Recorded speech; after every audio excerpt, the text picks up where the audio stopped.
A child's drawing lies abandoned on a kitchen table. 3 small handprints pressed into red paint. Above them, a single question written in careful block letters. Abaga Nuguyeyo? Who is my father? A man in an expensive black suit stands frozen in a hallway that smells like crayons and disinfectant. His hand hovers near a gun he will never draw.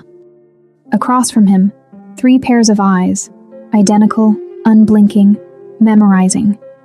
They don't run to him, they don't smile, they study him. Like they've been preparing for this exact moment their entire lives. 8 years ago, he made a choice that protected an empire. The woman he loved vanished the same night. He told himself it was better this way. Cleaner, safer, final. He was wrong about the final part. Because now he's standing in front of 3 children who have his eyes, his silence, his ability to calculate danger in a single glance.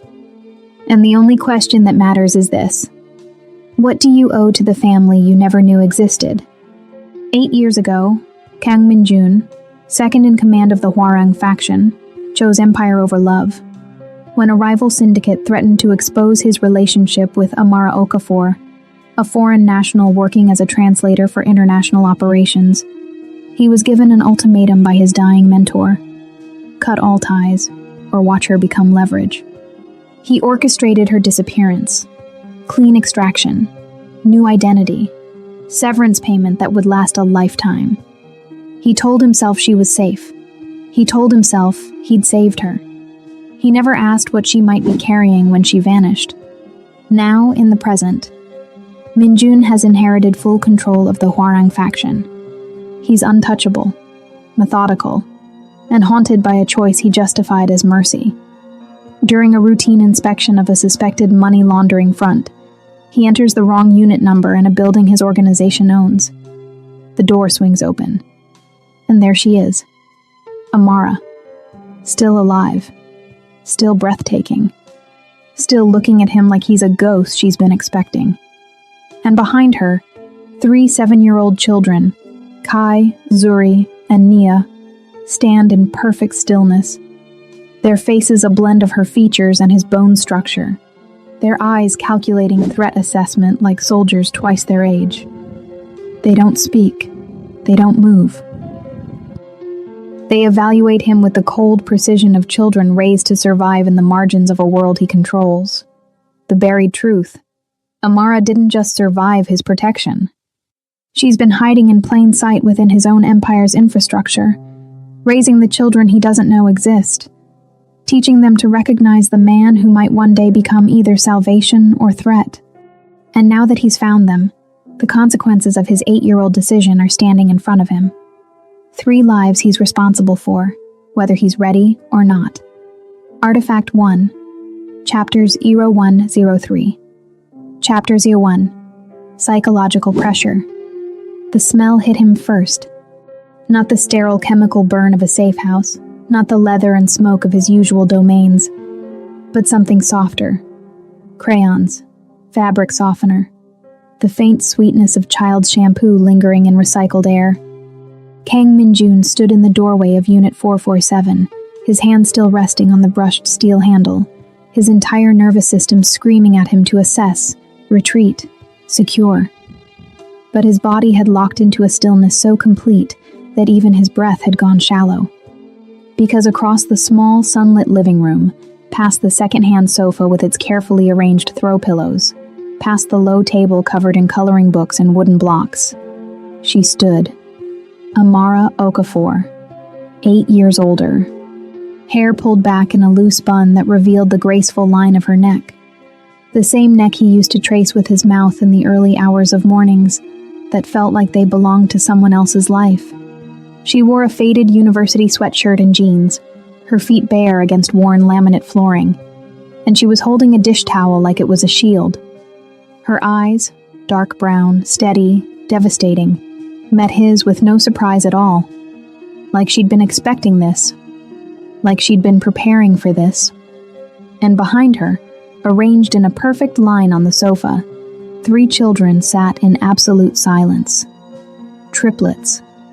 Min-jun's brain cataloged the details with the mechanical efficiency of a man trained to assess threats in fractions of seconds. African features softened by East Asian bone structure. Ages approximately 6 to 8. Healthy. Well-fed. Clothes clean but inexpensive. Posture unnaturally controlled for children their age. The boy on the left had Min-jun's exact jaw. The girl in the middle had Amara's mouth. The girl on the right had both their silences. The kind of quiet that wasn't peaceful but watchful. A survival skill disguised as obedience. None of them moved. None of them smiled. They simply looked at him with the focused intensity of soldiers memorizing an enemy's face. "You have the wrong apartment," Amara said quietly. Her voice was the same, that low, smoky alto that used to unravel him in the dark. But now it carried something else beneath the surface. Not fear, not anger, strategy. "Unit 447, Min-jun heard himself say. His voice came out steady, controlled, despite the fact that his pulse was hammering against his ribs like it was trying to escape his body. The report said 447. "You want 447B downstairs. Different wing." She didn't move toward him. Didn't move toward the children. Just stood there in the center of her small kingdom, holding that dish towel like it was the only thing keeping her hands from shaking. Easy mistake. It wasn't a mistake. Min-jun had personally reviewed the building schematics that morning, had confirmed the unit number twice, had walked through this specific hallway, because this was the apartment flagged in the financial discrepancy report. A unit leased under a shell corporation that had been funneling small, irregular payments for the past 7 years. He'd assumed it was a low-level embezzlement scheme. Maybe a mistress someone was keeping off the books. The kind of loose end that needed tying up before it became a liability. He had not assumed this. "These are your children," he said. Not a question. A statement of fact delivered in the flat, emotionless tone he used during interrogations. One of the girls, the one on the right, shifted slightly. Not much. Just enough to angle her body between Min-jun and her siblings. A protective instinct so subtle that most people would have missed it. Min-jun didn't miss it. Amara's fingers tightened on the dish towel. "You need to leave." "How old are they?" "Leave, Min-jun." "How old?" The boy on the left spoke for the first time. His voice was small, careful, and carried the kind of precision that came from a child who'd learned early that words had consequences. "We're 7. We had a birthday last month. 7 years old." Min-jun did the math instantly, automatically, the way he calculated interest rates and kill ratios and the exact number of steps between cover points. 7 years, plus 9 months of pregnancy. 8 years ago. The same year he'd made Amara disappear. The same year his mentor died and left him in control of an empire built on violence and loyalty, and the kind of decisions that left no room for soft things like love. He'd put her on a plane to Accra with a new identity and enough money to start over. He'd told himself it was mercy. He'd told himself he was protecting her from the life he'd been born into, the life that devoured everything beautiful and left only the shape of it behind. He told himself a lot of things. None of them involved this. "They're not your concern," Amara said, and there was something sharp in her voice now, something that cut through the careful neutrality she'd been maintaining.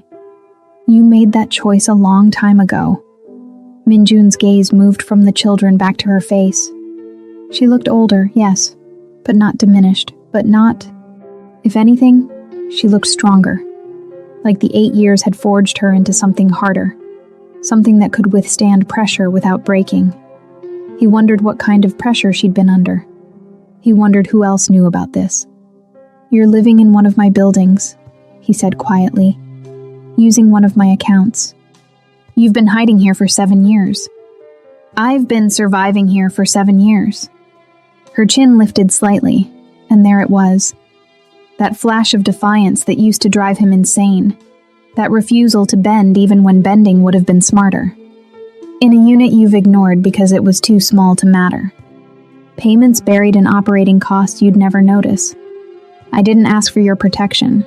I didn't ask for anything. You asked for a future, Minjun said, and his voice came out rougher than he intended. That's what I gave you. A clean exit.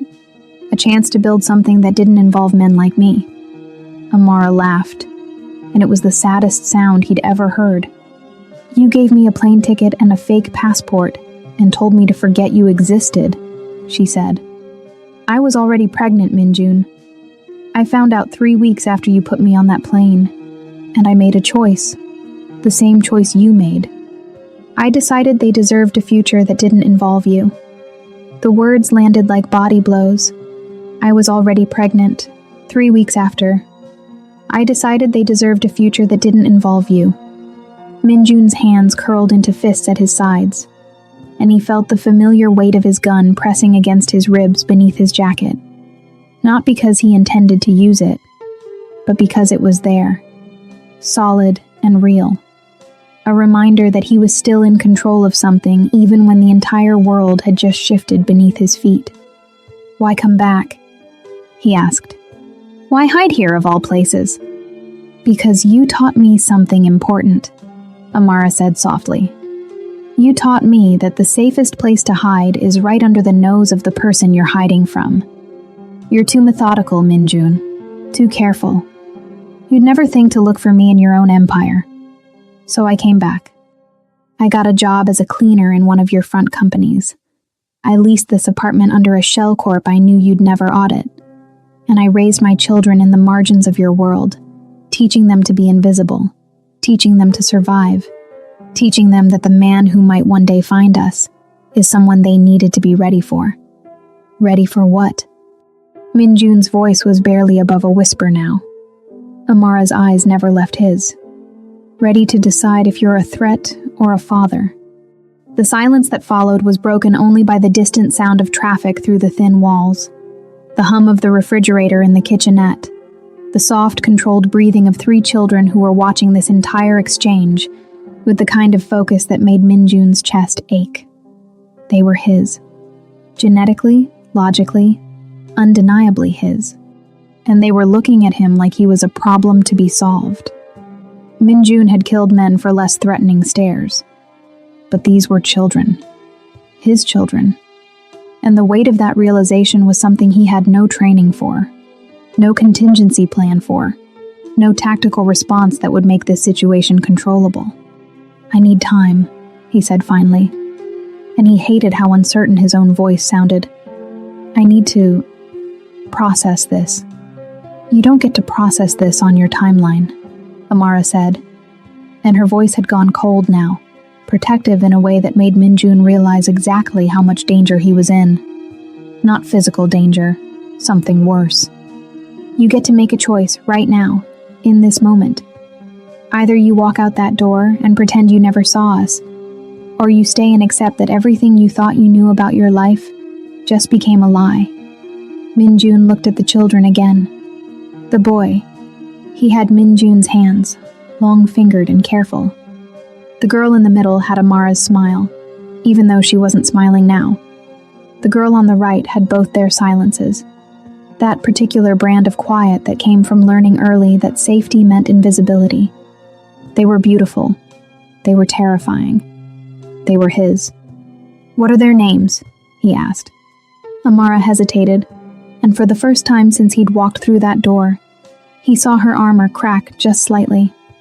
Kai, Zuri, Nia, Korean and Swahili, Minjun said softly, recognizing the blend of their heritages in the names she'd chosen. They needed to know where they came from, Amara said. Both sides, even if one side didn't know they existed. Minjun took a step forward, and immediately all 3 children tensed. Not visibly, just a subtle shift in posture, a readiness that spoke of training, of drills, of a mother who'd taught them to assess danger the way other parents taught multiplication tables. I'm not going to hurt you, he said, directing the words at them, not at Amara. Kai, the boy, spoke again. his voice still small but devastatingly precise. That's what dangerous people always say. Minjun felt something break inside his chest. Something he hadn't known was still capable of breaking. Because the boy was right. And because Minjun had just realized the psychological pressure he'd been carrying for 8 years, the weight of a decision he justified as mercy, as protection, as the only option available, had just been revealed as something else entirely. Abandonment. He'd abandoned her. He'd abandoned them. And now they were standing in front of him, alive and real, and watching him with eyes that demanded he justify a choice he'd made before they even existed. "I didn't know," he said, and his voice cracked on the words. "I swear to you, I didn't know." "Would it have mattered?" Amara asked quietly. "If you'd known, would you have chosen differently? Or would you have just made my disappearance more permanent?" The question hung in the air like a blade, and Minjun didn't have an answer. Because 8 years ago, he'd been a different man. Colder, more ruthless, more willing to sacrifice anything, anyone, for the empire his mentor had built. But now, standing in this small apartment that smelled like crayons and fabric softener, looking at 3 children who had his face and her strength, and a future he'd never planned for, Minjun realized the true psychological pressure wasn't what he'd been carrying for 8 years. It was what he was about to carry for the rest of his life. The weight of being a father who'd missed 7 years. The weight of being a man who'd have to earn the right to be called family. The weight of knowing that every choice he made from this moment forward would be measured against the choice he'd made 8 years ago. And he had no idea if he was strong enough to bear it. Minjun didn't leave. He should have. Protocol dictated a tactical retreat. Assess the situation from a distance. Gather intelligence. Formulate a response that didn't involve emotional compromise. That's what his training demanded. That's what 8 years of leading the Huarang faction had taught him. But he didn't leave. Instead, he stood in the center of Amara's small living room, his expensive Italian shoes against her worn laminate floor, his $3,000 suit feeling absurd, in a space where the furniture looked like it had been assembled from secondhand stores and careful budgeting. The power imbalance was staggering. Before you continue, if this story touched something in you, you should know this is only the beginning. The complete version includes 30 full audio stories, more than 30 hours of uninterrupted listening. No ads, no cuts, no distractions. Scan the QR code on your screen, or tap the link in the pinned comment to continue listening right now. He owned this building. He controlled the accounts that funded her rent. One phone call could have her evicted by morning. One word to the wrong person could make all 4 of them disappear so cleanly that not even dental records would surface. And she knew it. He could see it in the way she positioned herself between him and the children. The way her hand stayed within reach of the kitchen counter where a block of knives sat in plain view. The way her entire body had become a weapon disguised as maternal protection. She knew exactly how much power he held, and she was daring him to use it. "You can't stay here," Amara said, her voice steady despite the tension radiating from every muscle. "People will notice. Your people. They'll ask questions. Let them ask," Minjun said quietly. He moved carefully toward the sofa, telegraphing every motion, and lowered himself onto the armrest, close enough to see the children clearly, far enough to not invade their space. "I'm the head of the Huarang faction. I don't answer questions. I ask them." Kai's eyes narrowed slightly. "What's a faction?" "An organization," Minjun said, directing his answer to the boy rather than to Amara. He kept his voice neutral, factual, the same tone he'd use in a business meeting. A group of people who work together toward common goals. "Like a gang?" Zuri asked, the girl in the middle. Her voice was softer than her brother's, but there was nothing soft about the way she was studying him. "Yes," Minjun said honestly. "Like a gang. Our mom said gangs hurt people," Nia added. The girl on the right, the protective one. Her hand had moved to rest on her sister's shoulder, casual but ready. "Your mother is correct," Minjun said. "Gangs do hurt people. Sometimes the people who deserve it. Sometimes the people who don't." "Which kind of people do you hurt?" Kai asked. It was a test. Minjun recognized it immediately. The same kind of test he'd administered countless times to subordinates, to rivals, to anyone whose loyalty or threat level needed measuring. His 7-year-old son was testing him, and Amara was watching to see how he'd respond. "I hurt people who threaten my family," Minjun said carefully, and he let his gaze move from the children to Amara, holding her eyes for a long, deliberate moment. "I hurt people who break agreements.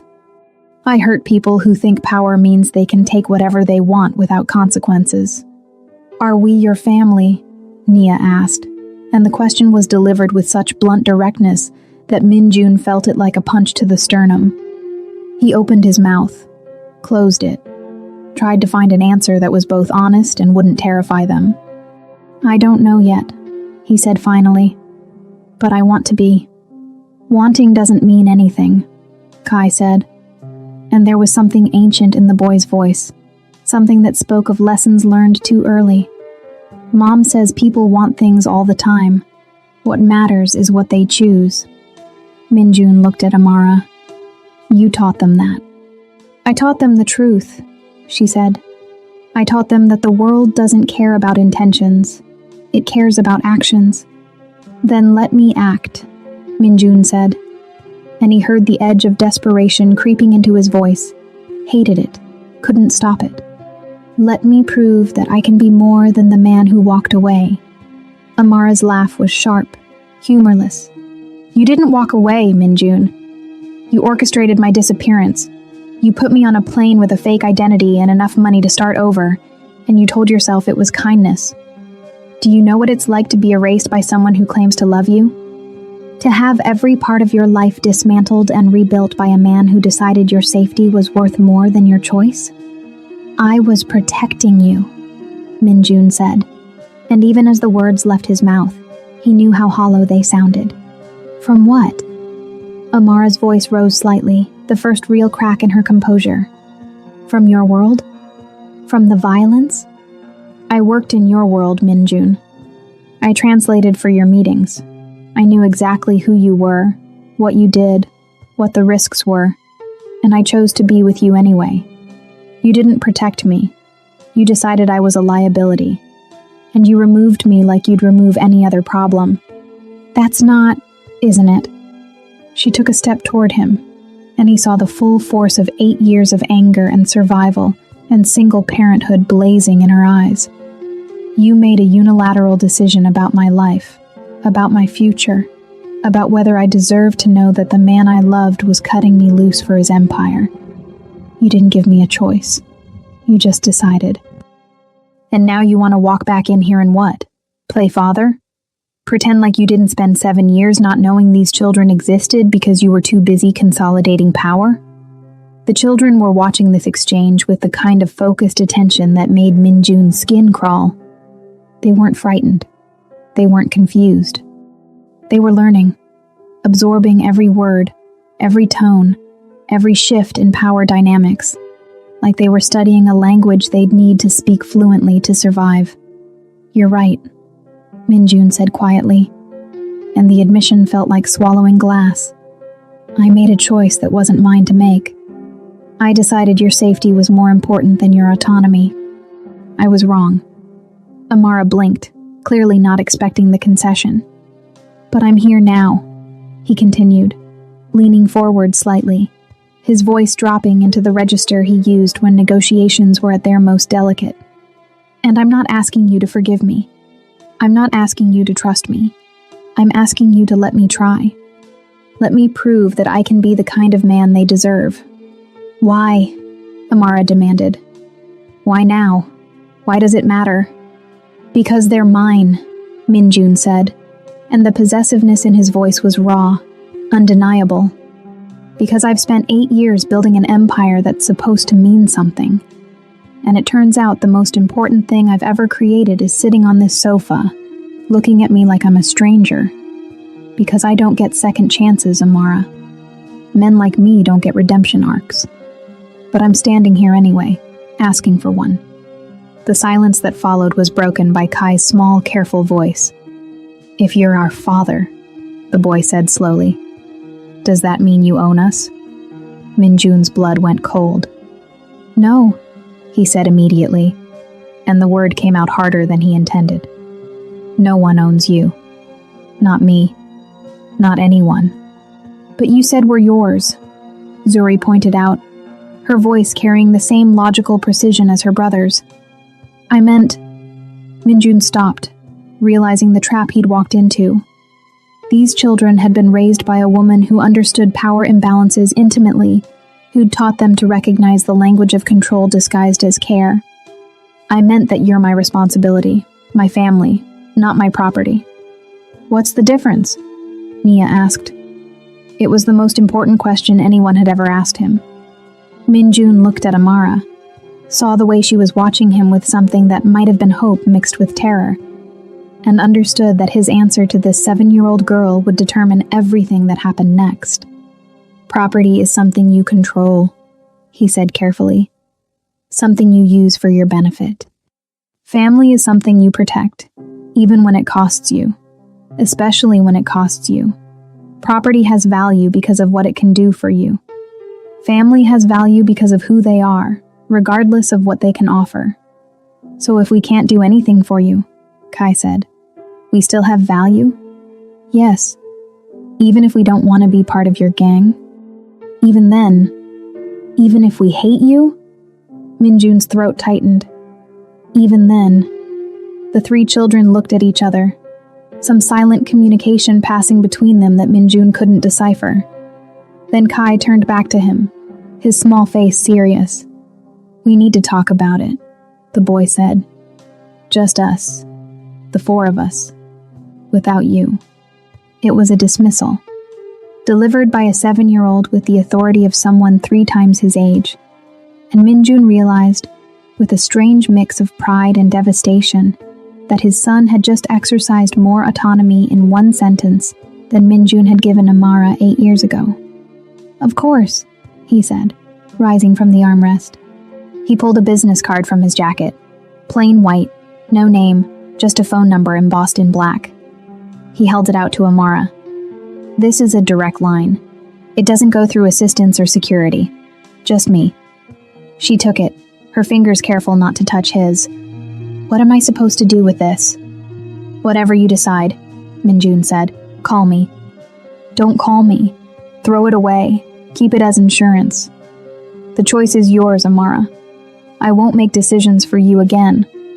Promises are easy, she said quietly. Then watch me keep it, he replied.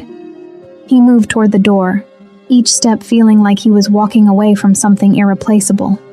Something he'd only just discovered and was already losing. His hand was on the doorknob when Nia's voice stopped him. Are you going to come back? He turned, looked at the girl who had her mother's defiance and his survival instincts, and made the only promise he knew he could keep. Yes, he said. If you'll let me. We haven't decided yet, Kai said firmly. I understand, Minjun said. Take all the time you need. He left. The door clicked shut behind him, and he stood in the hallway for a long moment, his hand still resting on the handle, his entire world recalibrating around a truth he'd never prepared for. He was a father. He had 3 children who didn't know him, didn't trust him, and had every reason to reject him. And the woman he'd loved enough to destroy had built a life in the margins of his empire, teaching their children to survive in a world he controlled, but they didn't belong to. The power imbalance was absolute, and for the first time in 8 years, Kang Minjun had no idea how to fix it. 3 days passed before Amara called. Minjun had expected silence, had prepared himself for the possibility that she'd take the children and disappear again, this time beyond even his considerable reach. He'd stationed discreet surveillance on the building, not to control her, but to ensure no one else discovered what he'd found. The Hwarang faction had enemies. If word got out that he had children, 3 vulnerable points of leverage walking around in second-hand clothes and scuffed sneakers, the consequences would be catastrophic. So he waited. And when his phone finally rang at 2 a.m, displaying the number he'd given her, he answered before the second ring. Mara, we need to talk. Her voice was steady, but he could hear traffic in the background, the ambient noise of someone outside, somewhere public. Not at the apartment. Not anywhere you control. Name the place. There's a 24-hour diner on the east side, Yang's. Do you know it? He did. It was neutral territory. Not quite civilian, not quite criminal. The kind of place where people who needed to have difficult conversations went because the owner had a reputation for minding his own business, and the coffee was strong enough to keep you sharp through the hardest negotiations. I'll be there in 20 minutes, Minjun said. Come alone, Amara said. No security, no backup, just you. Understood. She hung up without saying goodbye. Minjun dressed simply. Dark jeans, a black sweater, a leather jacket that concealed his shoulder holster, but didn't scream wealth or power. He took his personal vehicle, a nondescript sedan that wouldn't attract attention, and drove through the city's late-night arteries with the kind of focus that came from knowing this conversation could change everything. The diner was exactly as he remembered. Vinyl booths, fluorescent lighting, the smell of coffee and frying oil, and the particular brand of weariness that came from serving people at their lowest and their most honest. Amara sat in a corner booth, her back to the wall, her hands wrapped around a mug that had probably been refilled 3 times already. She looked exhausted. Minjun slid into the seat across from her, and for a moment, neither of them spoke.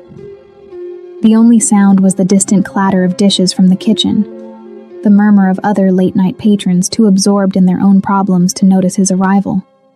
They ask me questions, Amara said finally, her voice low. About you. About what you do. About whether you're dangerous. What did you tell them? The truth. She met his eyes, and he saw the weight of 8 years in her gaze. I told them you're the most dangerous man I've ever known. I told them you're capable of extraordinary violence. I told them you're also capable of extraordinary protection, but that protection comes with a price. What price? Loyalty, Amara said. Obedience. The surrender of choice in exchange for safety. That's how your world works, isn't it? You protect what's yours, but only if it stays where you put it. Minjun's jaw tightened. That's not what I want from them. Isn't it? She leaned forward slightly, and her voice dropped even lower. You walked into my home and immediately started cataloging threats. You assessed my children like they were assets.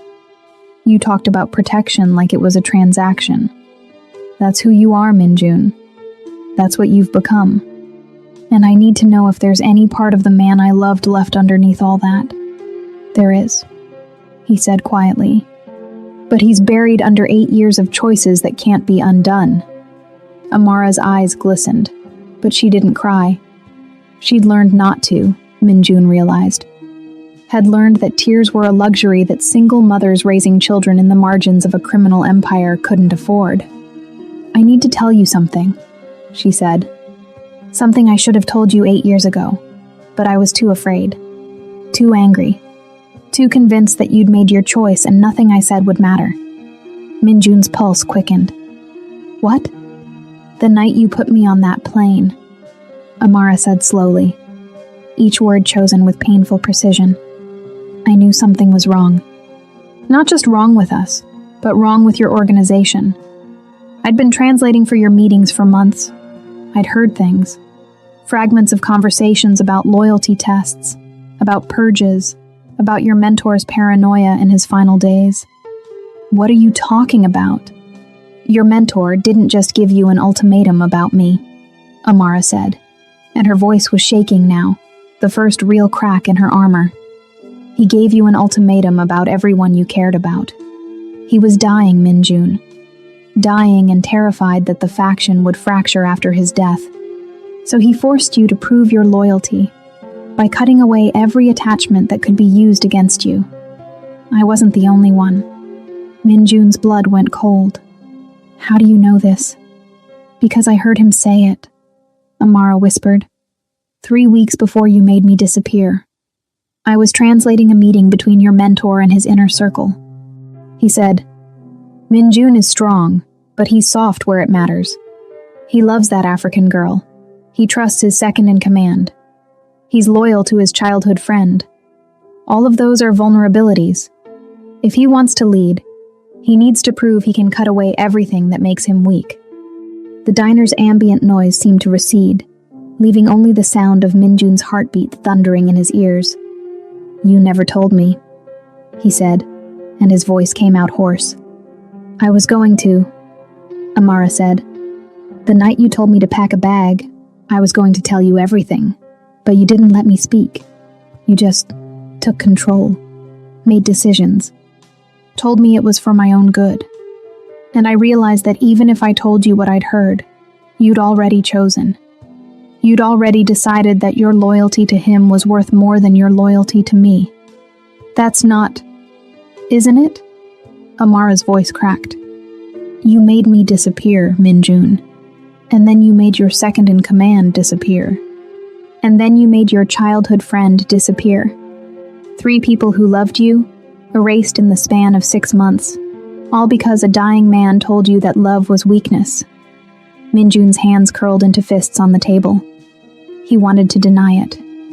Wanted to tell her she was wrong, that she didn't understand the pressures he'd been under, the impossible choices he'd faced. But she was right.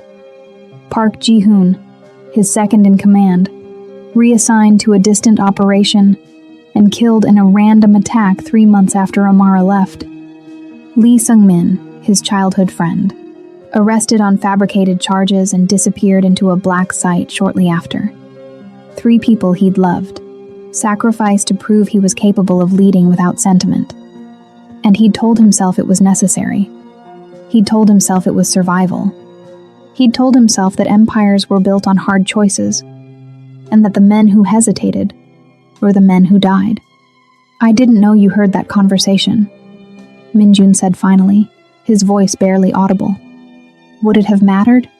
Amara asked. If I'd told you, would you have chosen differently? The question hung between them like a blade. And Minjun didn't have an answer.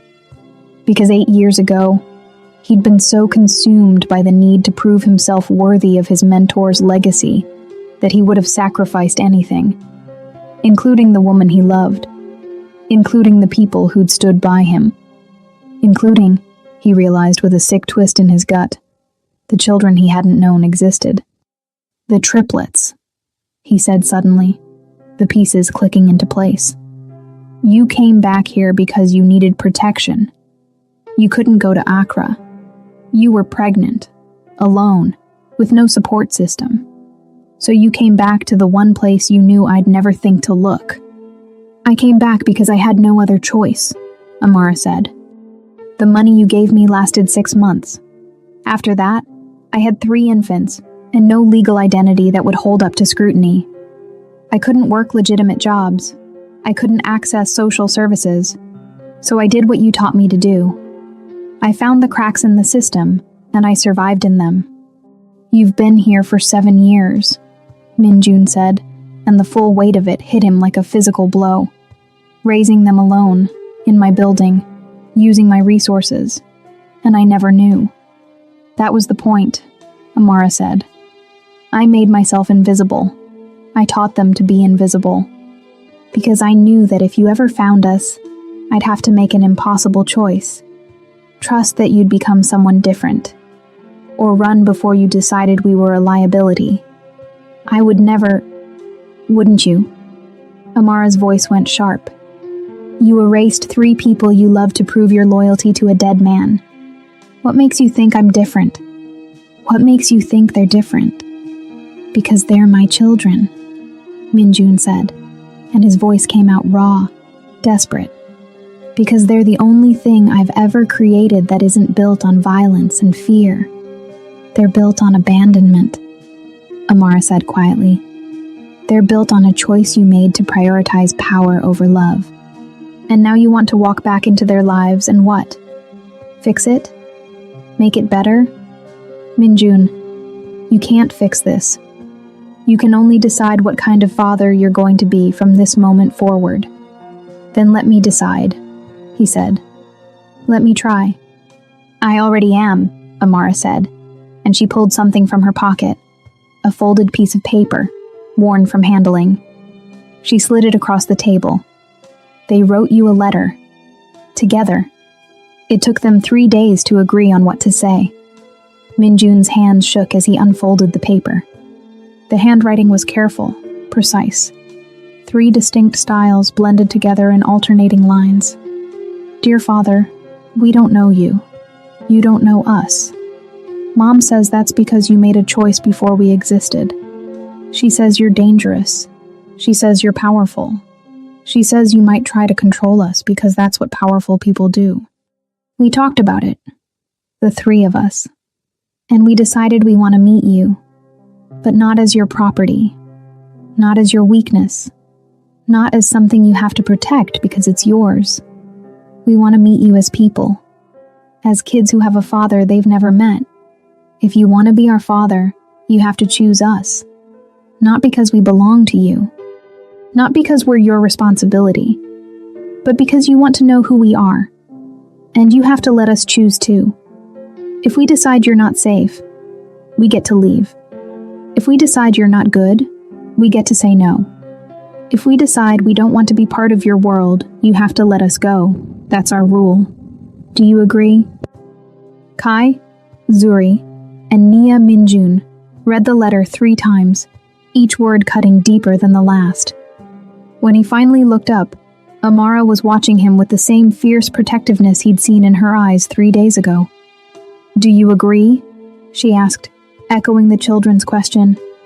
Minjun thought about his empire, about the men who answered to him, the territories he controlled, the power he'd built through calculated violence and strategic ruthlessness. He thought about the price he'd paid for that power. And he thought about 3 children who'd never asked to be born into his world, who'd been raised in its margins, who were now offering him a chance he didn't deserve. I agree, he said, and the words felt like signing away everything he'd spent 8 years building. But I have one condition. Amara's eyes narrowed. What? If I fail, Minjun said quietly. If I become someone they can't trust, someone who tries to control instead of protect, you tell me. You don't just take them and run. You tell me I've failed, and you give me a chance to do better, because I can't fix what I don't know is broken. Amara studied him for a long moment, searching his face for something he wasn't sure he possessed anymore. One chance, she said finally. You get one chance to prove you're more than the man who erased me. One chance to prove you can be a father instead of a boss. If you fail, we disappear, and this time, Minjun, you won't find us. I understand, he said. Do you? Amara leaned forward, and her voice dropped to a whisper that carried the weight of 8 years of survival.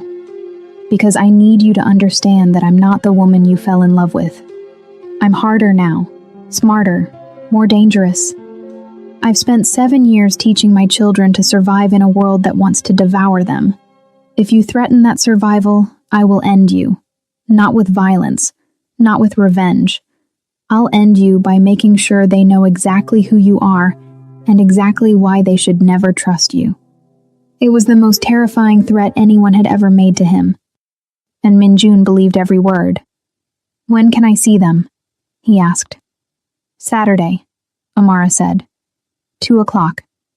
There's a park near the apartment. Public. Safe. Neutral. I'll be there. Come alone, she said. No security. No weapons. Just you.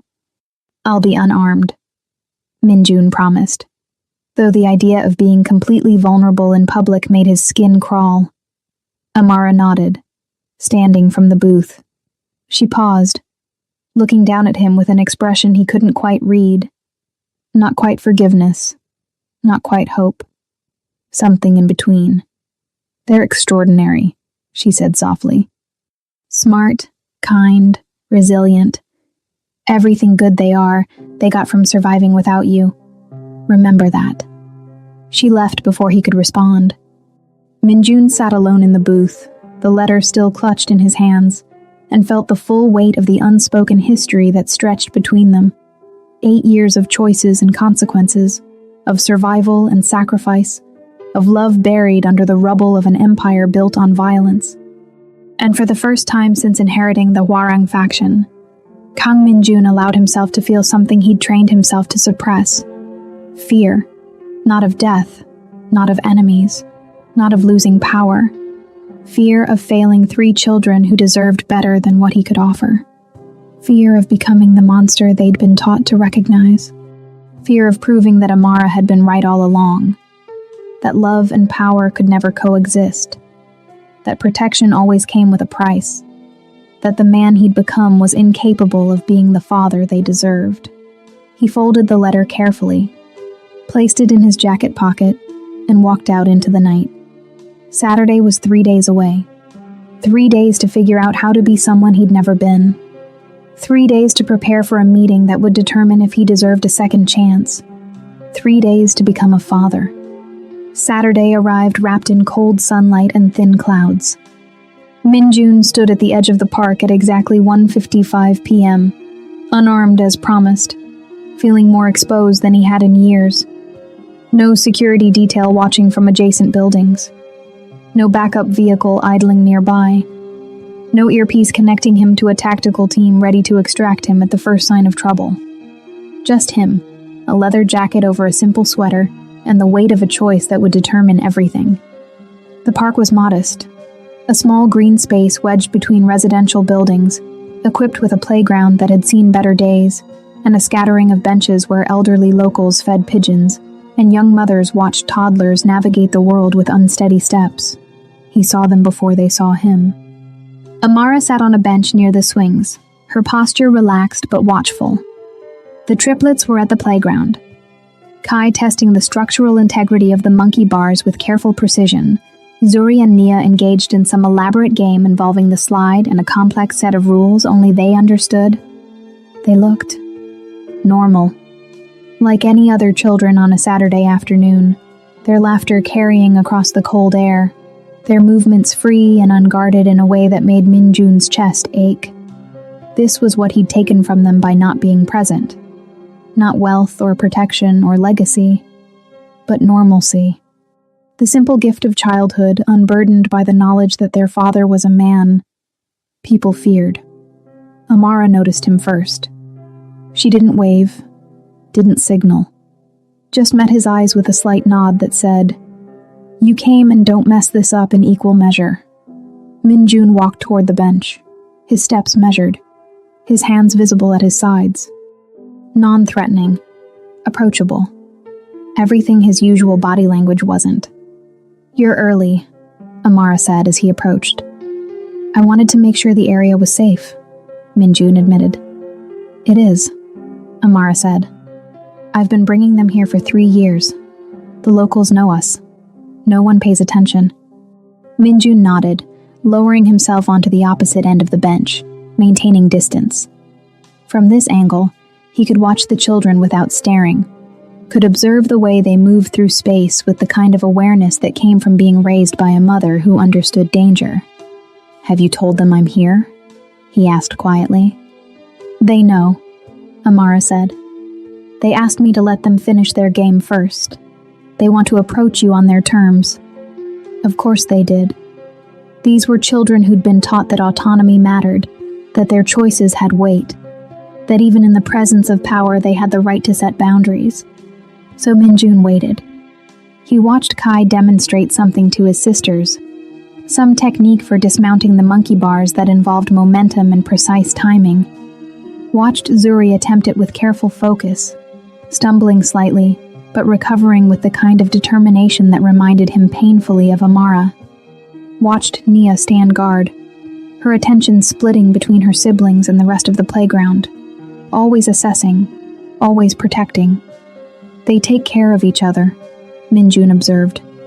They have to, Amara said. I'm one person.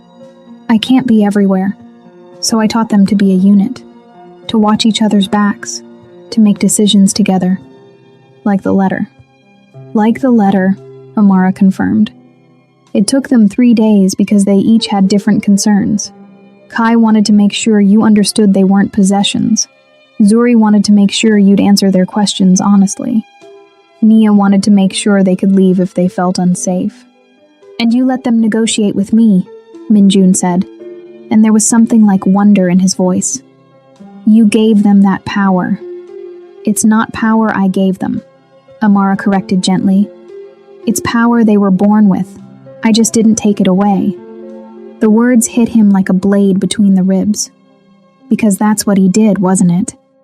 In his world, power was something you took, controlled, distributed according to loyalty and usefulness.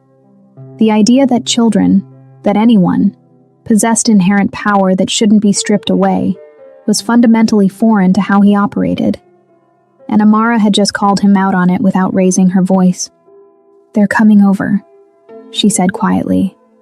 Minjun looked up and saw all 3 children walking toward the bench with synchronized purpose. Not running, not hesitant, just approaching with the steady confidence of people who'd made a decision and were prepared to see it through. They stopped about 6 feet away, close enough to talk, far enough to retreat if necessary. Kai spoke first, his small voice carrying the weight of their collective authority. We have questions. I'll answer them, Minjun said. All of them? Zuri asked, her eyes narrowing slightly. All of them, Minjun confirmed. Honestly. Even if the truth is bad, Nia added. Especially then. The 3 children exchanged glances, that silent communication passing between them again. Then Kai nodded and pulled a folded piece of paper from his jacket pocket. They'd prepared, Minjun realized, had written down their questions to make sure they didn't forget, to make sure they covered everything that mattered. Question 1, Kai read. Why did you make our mom disappear? Direct, unflinching, no easing into it. Minjun had prepared for this question, had rehearsed different versions of the answer in his head. But sitting here, looking at 3 7-year-olds who deserved the truth, all his careful phrasing felt like manipulation. Because I was afraid, he said simply. My mentor, the man who taught me everything about running our organization, was dying. He told me that everyone I loved was a weakness that my enemies could use against me. He said if I wanted to lead after he died, I needed to prove I could sacrifice anything, even the people I cared about most. So I made your mother disappear. I told myself it was to protect her. But really, I was protecting myself, protecting my position. I chose power over love. The children absorbed this in silence. Do you still choose power over love? Zuri asked. I don't know, Minjun said, and he saw Amara's eyes widen slightly at the honesty. I've spent 8 years building an empire.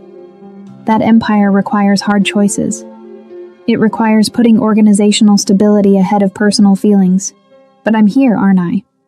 Sitting on this bench, unarmed, answering your questions instead of controlling the conversation.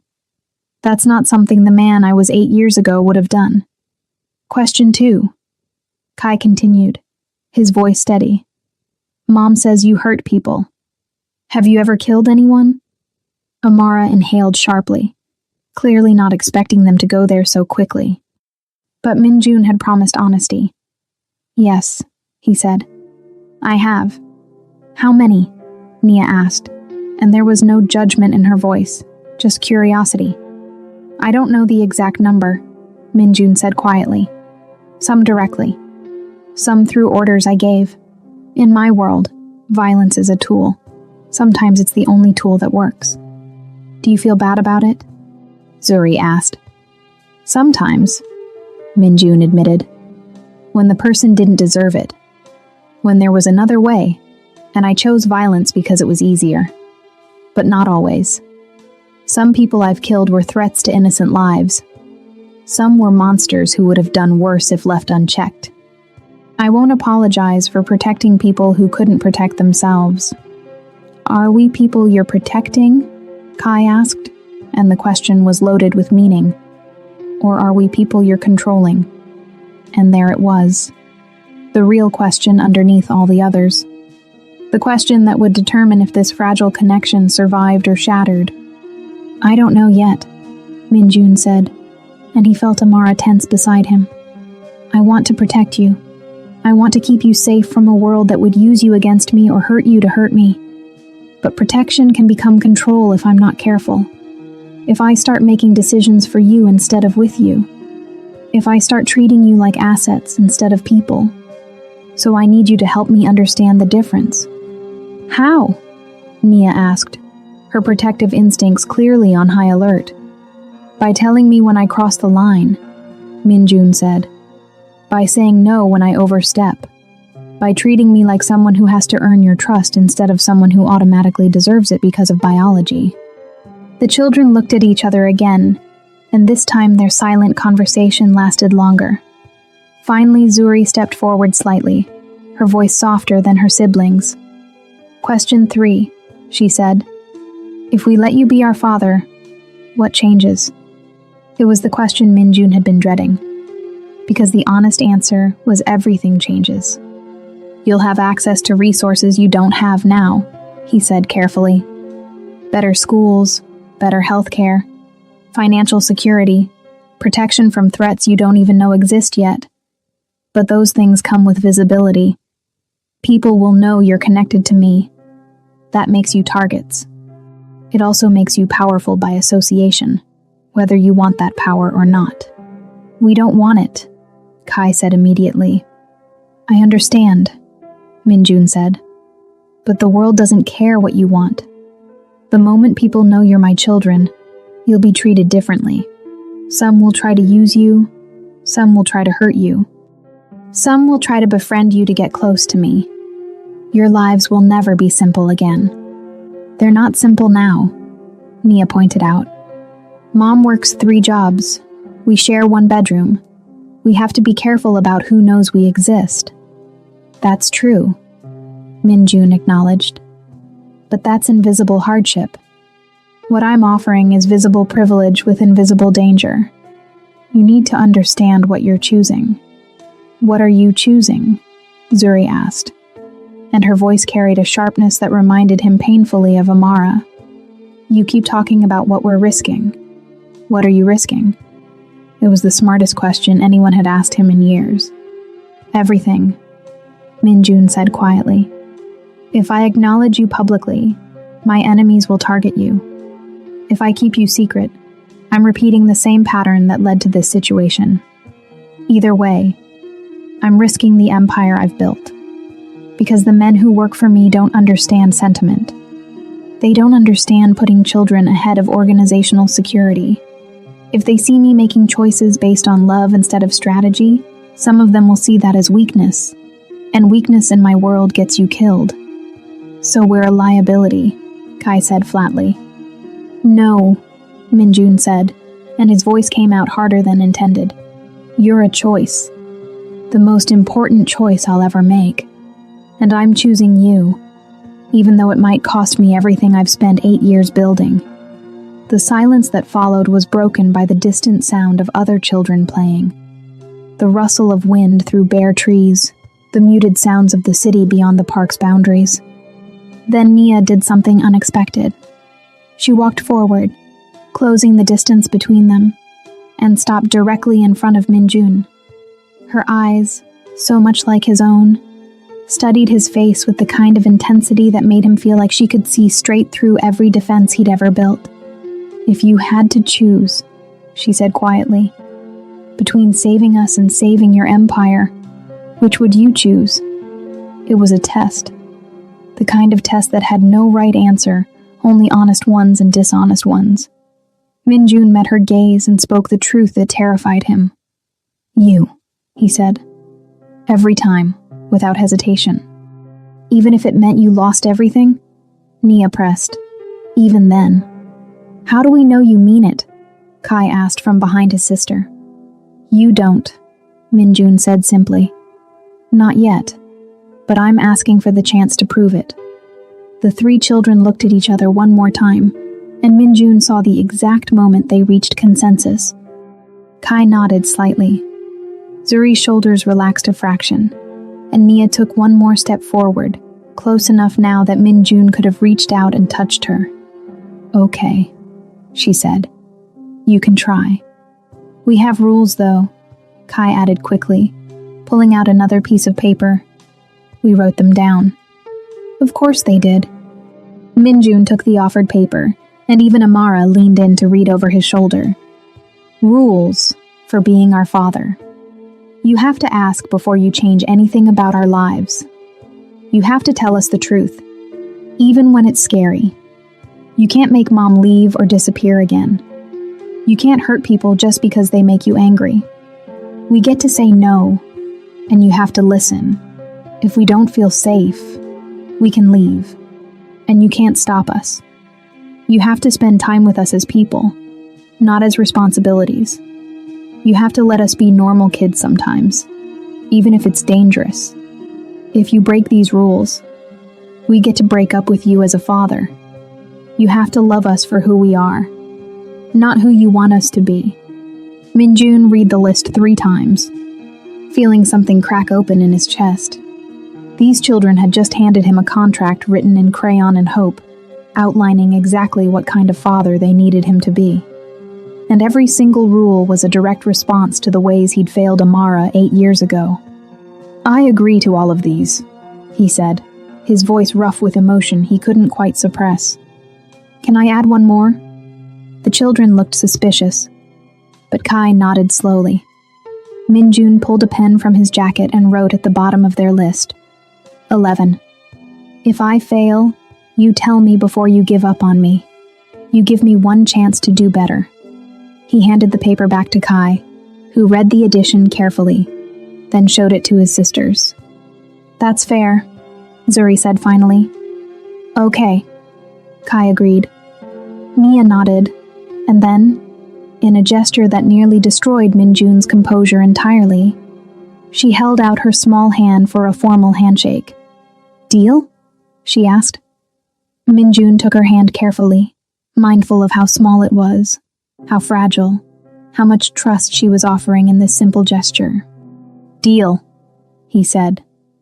And for the first time in 8 years, Kang Minjun allowed himself to believe that maybe, just maybe, he could become someone worthy of the faith these 3 extraordinary children were placing in him. The first 2 months were harder than any negotiation Minjun had ever conducted. He met with the children twice a week, Wednesdays after school and Saturday afternoons. Always in public, always unarmed, always on their terms. They asked him everything. Why he lived alone, whether he had other family, what his childhood was like, how many people worked for him, whether he'd ever been in love before their mother, what he was afraid of, what made him angry, what made him happy. And Minjun answered honestly, even when the honesty revealed parts of himself he'd spent years hiding. He learned things too. Kai loved mathematics and logic puzzles, approaching problems with a systematic precision that reminded Minjun of himself at that age. But unlike Minjun, who'd learned to weaponize logic, Kai used it to build things, elaborate structures with blocks, complex games with rules that evolved organically, solutions to problems that helped rather than harmed. Zuri was an artist. She carried a sketchbook everywhere, filling it with observations about the world that were sometimes beautiful, sometimes heartbreaking, always honest. She drew the park where they met. She drew her mother's hands. She drew her siblings. And one day, she drew Minjun.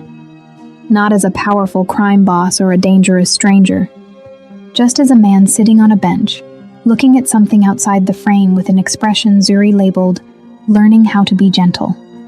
Nia was the protector, but Minjun slowly understood that her protectiveness wasn't about physical strength.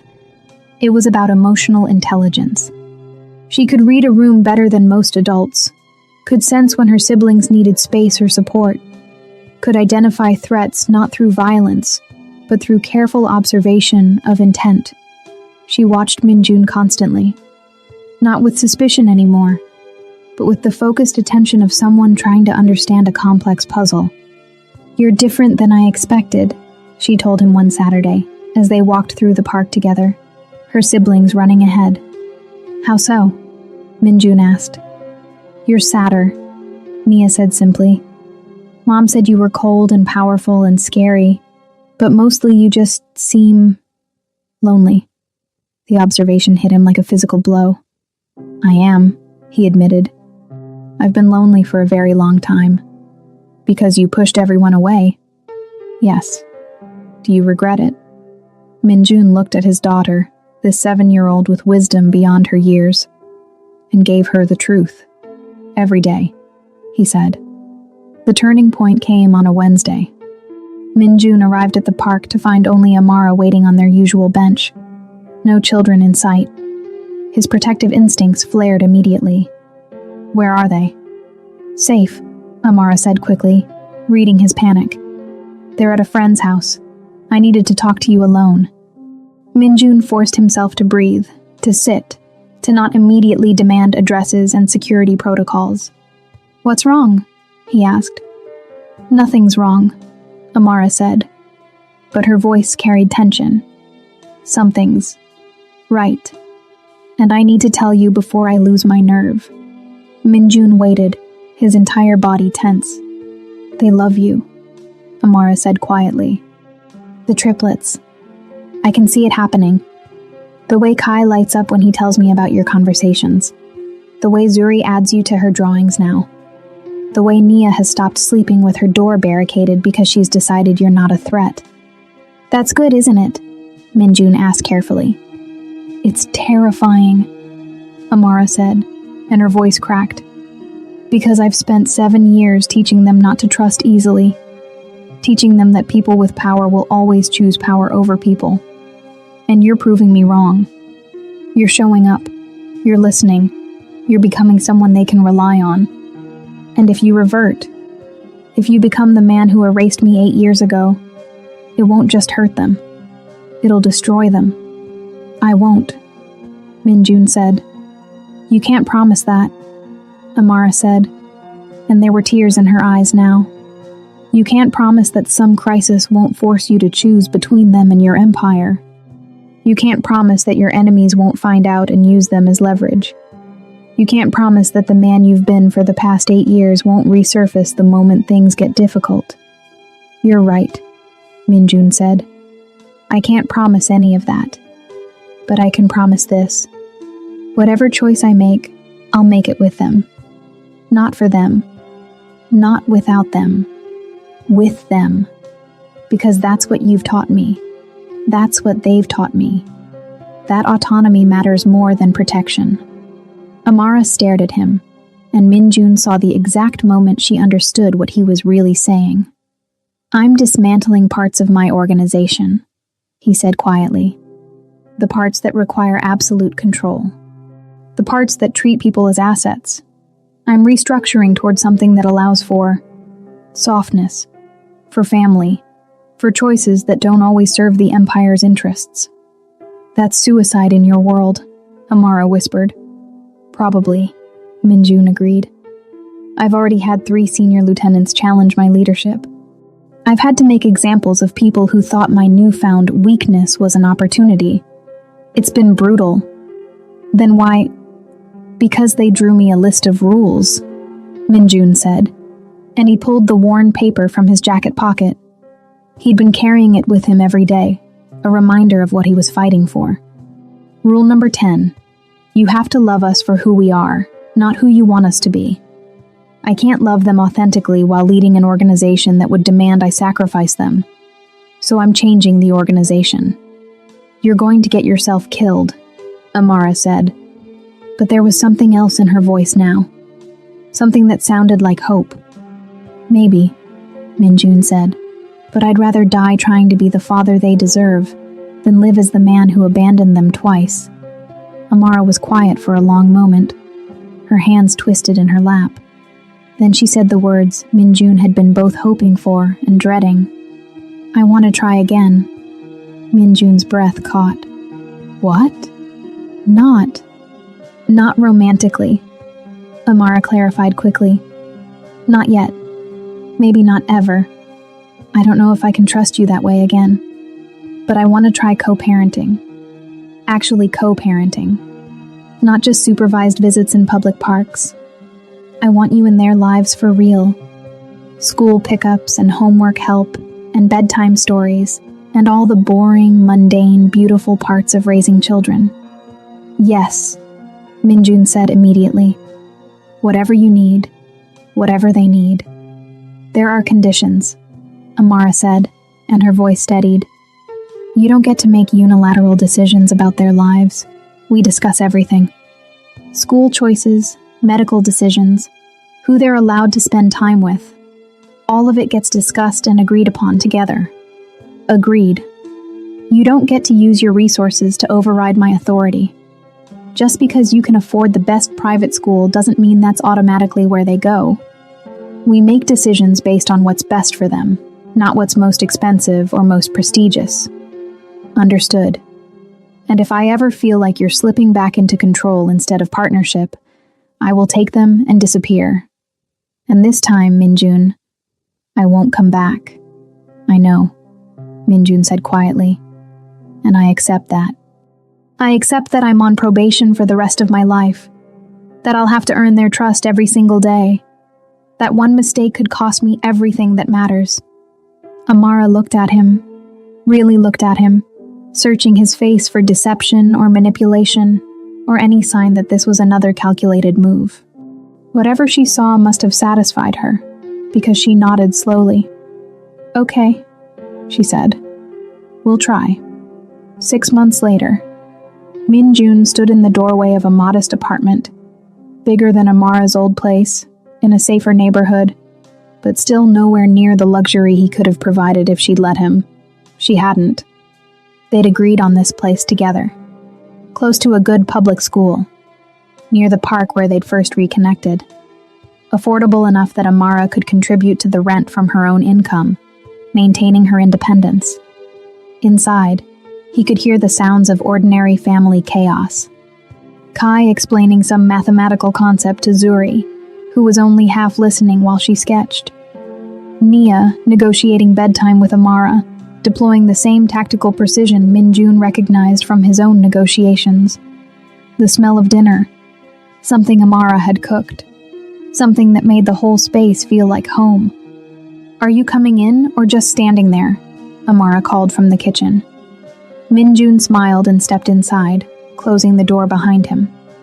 This was what he'd sacrificed his empire for. Not this specific apartment or this specific moment, but the possibility of moments like this.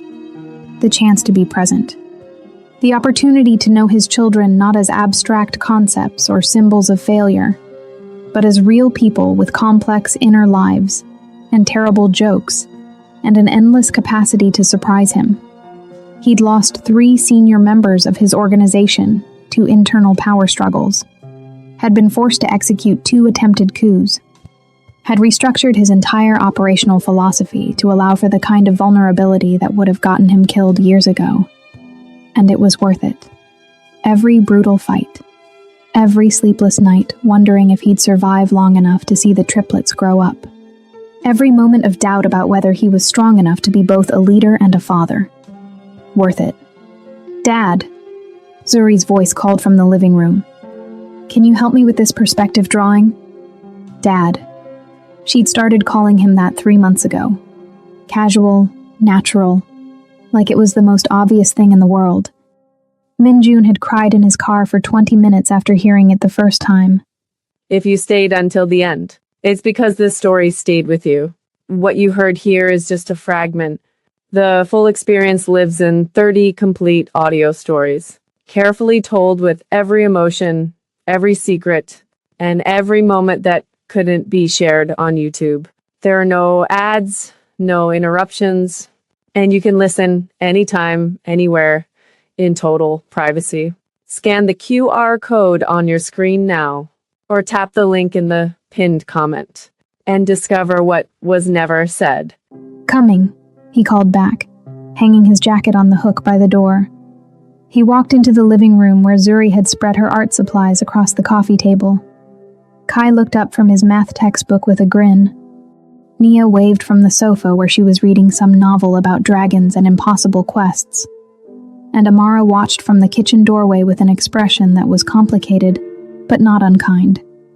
They were figuring it out. Not perfectly. Not without fights and misunderstandings and moments when the past threatened to drag them all back into old patterns. But they were trying. And trying, Min-jun had learned, was sometimes the bravest thing you could do. That night, after the children were asleep, Min-jun and Amara sat on the small balcony overlooking the city. "They asked me today if we're going to get married," Amara said quietly, her hands wrapped around a mug of tea. Min-jun's pulse quickened. "What did you tell them?" "That I don't know," Amara said honestly. "That love is complicated. That sometimes people hurt each other and healing takes time. That you can care about someone and still not be sure if you can trust them with your whole heart." "That's fair," Min-jun said, even though the words stung. "But I also told them," Amara continued, "that you're trying harder than anyone I've ever known to become someone different. That you're making sacrifices I never expected. That maybe someday I might be ready to trust you again. Not as the man who erased me, but as the man who came back." Min-jun looked at her. This woman who'd survived his worst decision and emerged stronger. Who'd raised 3 extraordinary humans in the margins of his empire, who was giving him a chance he absolutely didn't deserve. "I love you," he said quietly. "I never stopped. Even when I told myself I had to. Even when I convinced myself that love was weakness. I loved you then. And I love you now. And I'll love you for however long you'll let me try to earn my way back." Amara's eyes glistened, but she didn't look away. "Ask me again in a year," she said. "After you've survived another year of school pickups and tantrums and all the mundane, beautiful chaos of actually being a parent. After you've proven that this isn't just guilt or novelty or some midlife crisis driving you to play house. Ask me when you've had a chance to make this your normal, not your exception." "I will," Min-jun promised. They sat in comfortable silence, watching the city lights flicker against the dark sky, and Min-jun felt something he'd never expected to feel again. Peace. Not the absence of conflict. His organization was still dangerous, his enemies still circling, his future still uncertain. But peace in knowing that whatever came next, he wouldn't face it alone. He had 3 children who'd taught him that power without love was just violence wearing a crown. He had a woman who'd shown him that true strength was surviving what should have destroyed you, and choosing to build something beautiful from the ruins. And he had himself, a different version, scarred and humbled and still learning what it meant to choose people over empire. The man he'd been 8 years ago would have seen this as weakness. The man he was becoming understood it was the only kind of strength that mattered, and that was enough. Min-jun was in his office when the phone rang. Unknown number. He answered instinctively, already calculating threats, already preparing responses. Kang Min-jun. The voice on the other end was cold, professional, and carried the kind of authority that made powerful men retreat. "My name is James Okafor. I'm Amara's older brother." Min-jun's blood ran cold. "I live in London," James continued, his British accent impeccable. "And I've just discovered that my sister, who disappeared 8 years ago without a trace, is alive, living in Korea, raising 3 children alone who, according to my investigations, are biologically yours." Silence. "I will have great pleasure in meeting you personally," James said, and there was something dangerous beneath the civility, and in understanding exactly why the man who claims to love my sister made her disappear pregnant and alone in a foreign country. "I can explain." "Not over the phone," James cut him off. "I'll be in Seoul in 72 hours. Prepare yourself, Mr. Kang, because unlike Amara, I'm not going to give you the benefit of the doubt. The call dropped. Minjun stared at the phone, feeling the weight of a new threat, not from his enemies in the mafia, not from rivals fighting for territory, but from a man who had every right to destroy him. A protective brother who'd just discovered that his missing sister had been erased by a mafia boss's choice, and who was now coming to collect answers. Minjun had 72 hours to figure out how to explain the inexplicable. 72 hours before facing the only kind of judgment his power couldn't buy. The judgment of a family he'd destroyed before he even knew it existed. Call to action. If this episode reaches 5,000 views today and receives 20 comments telling me what you thought, I'll release Part 02 immediately. In Part 02, the devastating arrival of James Okafor, the secrets Amara hid about her family, the truth about why she never went back home, Minjun facing a man who isn't intimidated by power or threats, and a revelation that will change everything we thought we knew about Amara's past. Leave in the comments. Which of the triplets is your favorite? Do you think Minjun deserves a second chance? What do you think James will do when he discovers the whole truth? 5K views. Plus 20 comments. Tartar, Part 02 released.